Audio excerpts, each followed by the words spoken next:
না দুধও কিন্তু শুকায় গেছে।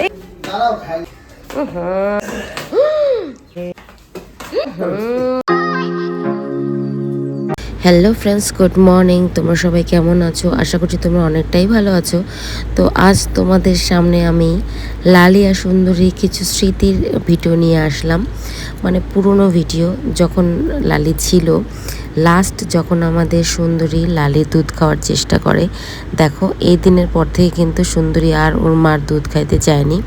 সেই দিন কী অবস্থা, লালি এদিকে দুধ খেতে দিবে না আর সুন্দরী দুধ খাওয়ার সমানে চেষ্টা করেই যাচ্ছে।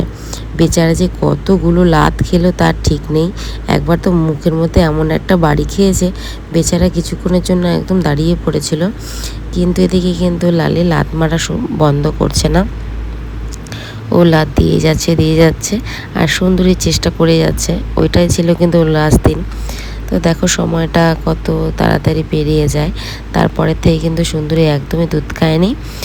আর যাই হোক, এরপরই আস্তে আস্তে ওর মার সাথে ওর মানে বন্ডিংটা আস্তে আস্তে ছুটে যায়, মানে ও দুধ আর খেতে চায় না। সেই জন্য আরও বিশেষ করে আজকে দুধটা ছেড়েছে বলে লালিকে বিক্রি করে দেওয়ার পরও সুন্দরীর মানে তেমন ওর কষ্ট হয়নি বলে ভুল হবে, মনে মনে তো অনেক খুঁজেই।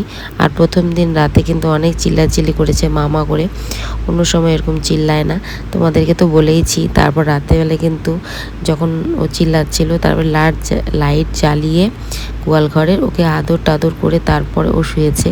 অনেক হয়তো ভয় পাচ্ছিল, কারণ মার যেহেতু পাশেই ও ঘুমায়, আর মা যেহেতু ছিল না তাহলে তো ভয়টা লাগা স্বাভাবিক। তো এটাই হলো মা আর মেয়ের বন্ডিং। যখন বাচ্চারা বড় হয়ে যায় তারপরে কিন্তু মা দুধ খেতে দেয় না, সরিয়ে দেয় যে না তোর এখন সময় শেষ হয়ে গেছে, এখন নতুন কেউ আসবে সে আর দুধ খাবে বা কিছু, এমন কিছু থাকে পশু পাখিদের মধ্যে। তো সময়ের সাথে সাথে সবাইকেই দল ছুটতে হয়, সবসময় একসাথে থাকে না।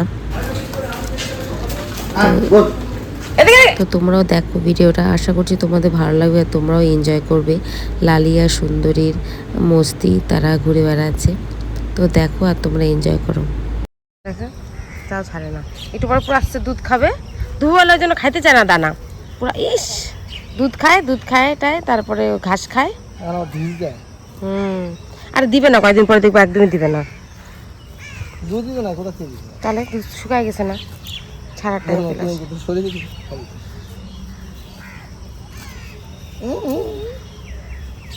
সুন্দরী।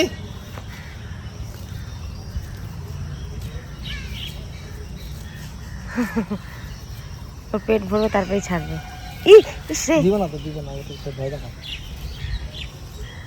তুই জেদ করতে থাক তোর মার সাথে।